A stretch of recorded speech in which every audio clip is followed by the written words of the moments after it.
Yard sales are starting to come to a close up here.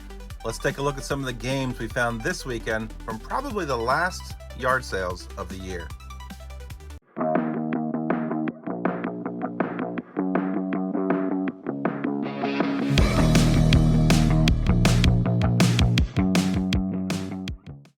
Let me start by saying the games you're going to see in this video are all Xbox 360.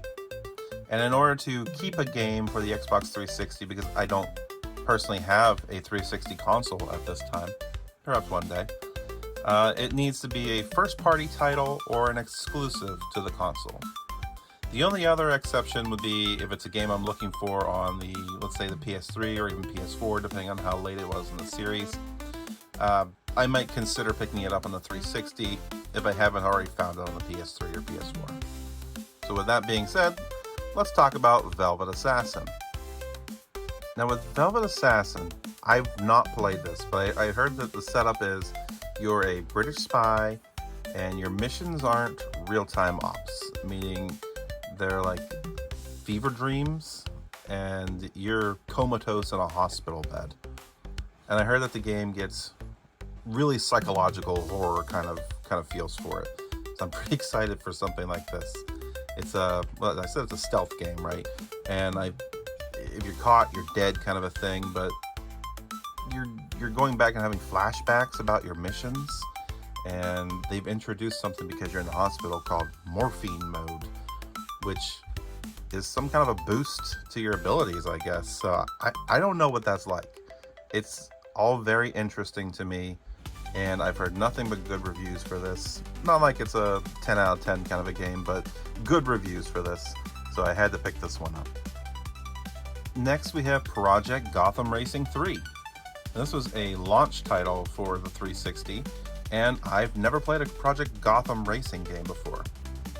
I'm told that this is a game where it's got the arcade speed and simulation handling kind of a racing game. So we're not talking about something like Gran Turismo boring, which I don't really enjoy, and we're not talking full arcadey like Need for Speed. Something in between, I guess. But there's a system in here called the Kudos system, and it's like you can't just win the game by being fast. You have to balance being fast with having flair, meaning that your drifts count. The way that you drive or slide counts throughout the game. So it's forcing you to drive fast, but with flair, if that makes sense.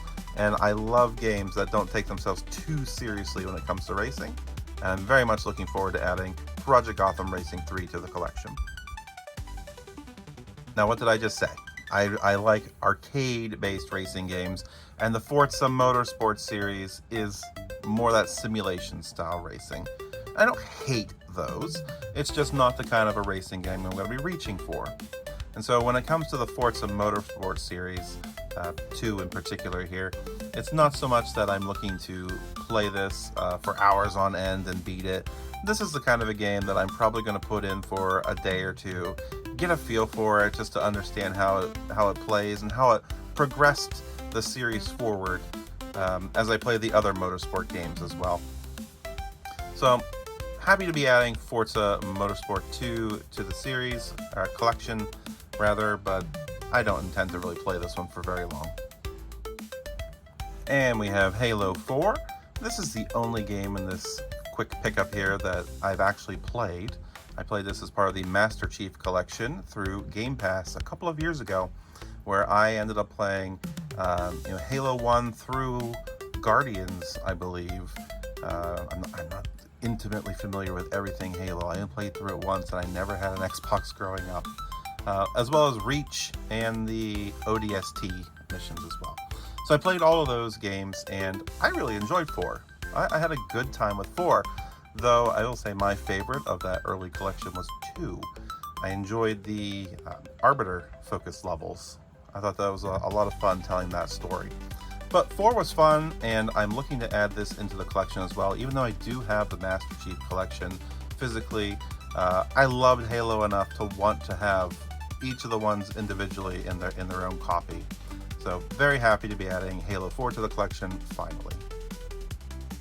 And the final game that I'm adding into the collection here, before I show some bonus stuff actually, thought of that while I was filming these, is The Witcher 2 Assassins of Kings, the Enhanced Edition.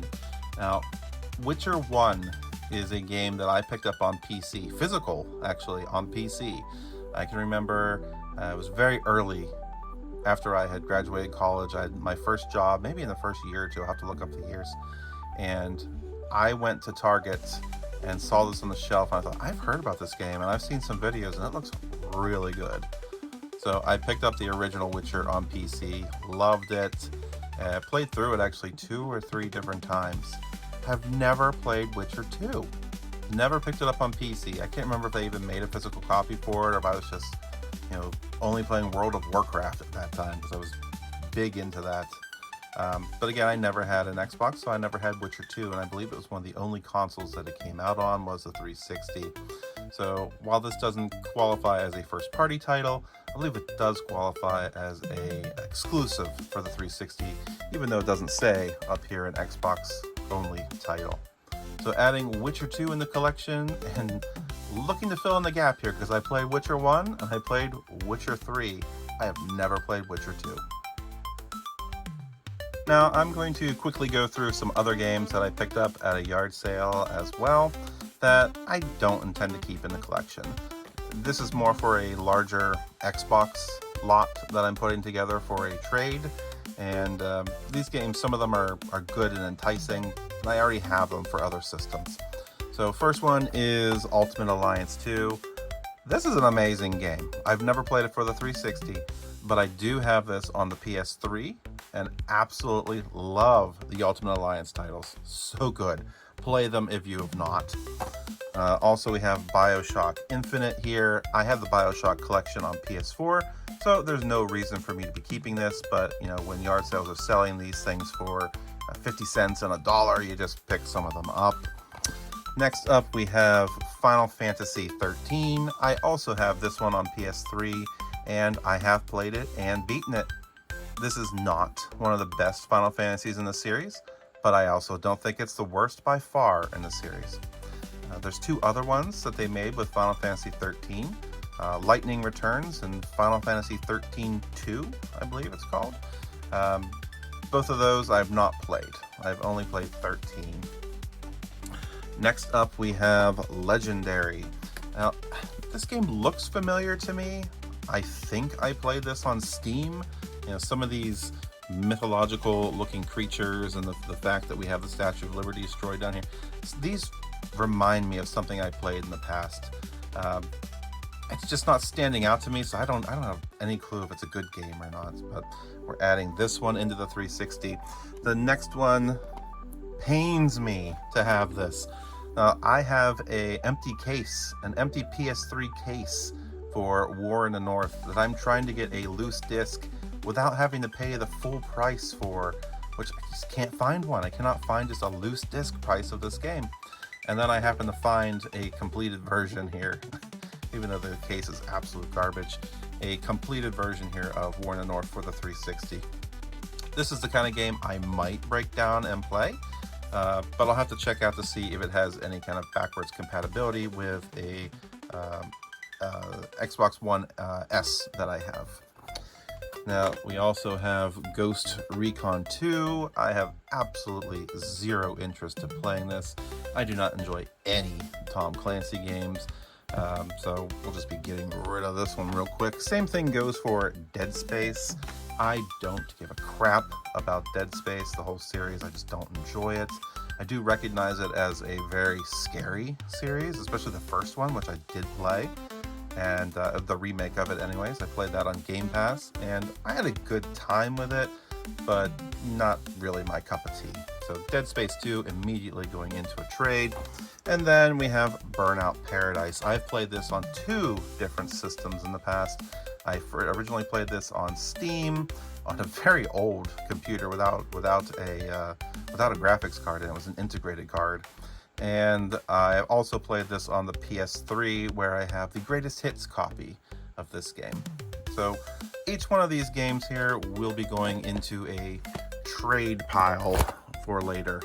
And Hey, if you have any 360 games that you think I should be adding to the collection to keep, let me know, because I'm trying to build that collection up on Let's Build a Collection here. You're with me to build it, and just trying to make it better.